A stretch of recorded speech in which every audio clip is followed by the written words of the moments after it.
இதாவது பரவாயில்லைங்க, பள்ளி வாசல்ல காமத்து சொல்லப்பட்டது, எல்லாம் சப்புல நின்றுக்கிறாங்க, ஒரு ஆள் மட்டும் ஒரு பக்கத்துல தண்ணி கொண்டு உள்ளே வராது, என்னப்பா தொழில் நடக்க போது நீ பாட்டு தண்ணி கொண்டு போற?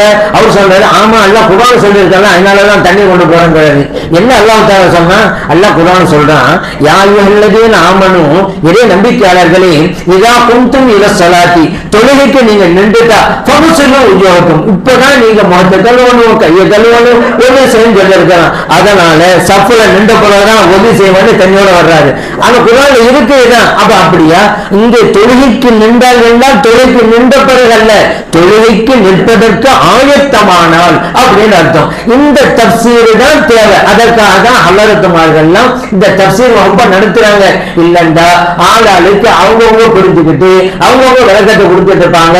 அப்படித்தான் இன்றைக்கு அப்பாவி இளைஞர்கள் ஏமாந்து போய் கொண்டிருக்கிறார்கள். அவர்களை வழி நடத்துகிற வஹாபி ஆலிம்சாக்கள் தவறான பிழைகளை சொல்லிக் கொடுத்து தவறான மீனிங்கை கற்றுக் கொடுத்து அந்த அப்பாவி இளைஞர்களை நரகத்தின் பக்கம் அழைத்து சென்று கொண்டிருக்கிறார்கள். பாவம் இந்த அப்பாவி இளைஞர்கள் நாம் நல்வழியிலே நடக்கிறோம் என்று நினைத்துக் கொண்டே நரகத்தின் பக்கம் போய்கிட்டே இருக்கிறார்கள். ஏன்னா அவங்களுக்கு உண்மை தெரியல, அதனால வந்த வேணதான். சரி, எப்படிப்பட்ட தவறான விளக்கங்கள்லாம் அவங்க கொடுக்கறாங்க. நான் கூட சொல்றது, இந்த அப்பாவி இளைஞர் மட்டும் இல்லைங்க, இந்த அப்பாவி இளைஞர்களை வழி நடத்துகிற இந்த வஹாபி ஆலிம்சாக்கள் இருக்கிறாங்கல்ல, அவர்களுக்கு இந்த குர்ஆன் சம்பந்தமான எதுவும் தெரியாதுங்கிறது எங்கள் வாதம். இதை நேரடியாக சும்மா கூட்டத்து கூட சொல்லல, நேரடியாக உட்கார வச்சுக்கிட்டு நிரூபிக்கும் வாதம் நடக்குது. நேரடியா அவங்க சொல்லித்தான் மற்ற இளைஞர்கள் எல்லாம் தெரியுது.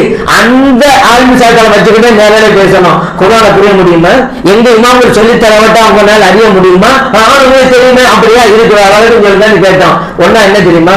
வஅலமு அன்னமா கனிம்தும் மின் ஷைஇன் ஃபஅன்ன லில்லாஹி ஹும்ஸஹு வலிர்ரசூலி வலில் குர்பா வல்யதாமா வல் மசாகீனி வபினிஸ் சபீல். அத அல்லாஹ் சொல்றான், கனிமத்து பொருளை யார் யாருக்கு கொடுக்கணும் சொல்றது அல்லாஹ்க்கு கொடுக்கணும், அல்லாஹ் ரசூல் ஸல்லல்லாஹு அலைஹி வஸல்லம் கொடுக்கணும், நபி ஸல்லல்லாஹு அலைஹி வஸல்லம் குடும்பத்துக்கு கொடுக்கணும். ஏன்னா ஸல்லல்லாஹு அலைஹி வஸல்லம் அவங்களுக்கும் அவங்க குடும்பத்திற்கு ஜகாத் கூடாதுங்க, ஆனா கனிமத்து கொடுக்கணும். அதனால அல்லாஹ் குர்ஆன்ல சொல்றான் கொடுக்கணும். அப்புறம் ஏழைகளுக்கு அனாதைகளுக்கு வழிபோக்கல் என்று சொல்லிட்டான். இப்ப நாங்க கேட்டோம், சரிங்க இது அல்லாஹ்வுக்கு கனிமத்து பொருள் கொடுக்கணும் இருக்கு, அல்லாஹ் எப்படி நீங்க கொடுப்பீங்கன்னு நம்ம கேட்டோம். ஏன்னா அவங்க குர்ஆன் நாங்களே இறங்கிட்டாங்க சொல்லுங்க, ரசூல் ஸல்லல்லாஹு அலைஹி வஸல்லம் கொடுக்க முடியும் ரைட்டு, அவங்க குடும்பத்துக்கும் கொடுக்க முடியும் ரைட்டு, ஏழைகளுக்கு கொடுக்கலாம், அனாதைகளுக்கு கொடுக்கலாம், வழிபோக்கலுக்கு கொடுக்கலாம், அல்லாஹ் எப்படி கொடுப்பீங்க? என்ன பதில் சொன்னாங்க? ஏன்னா அவங்க எல்லாம் சத்தியத்தை புரியணும் வந்து வாதத்தில் உட்காரல, நாம் ஜெயிக்க வேண்டும் அப்புறம்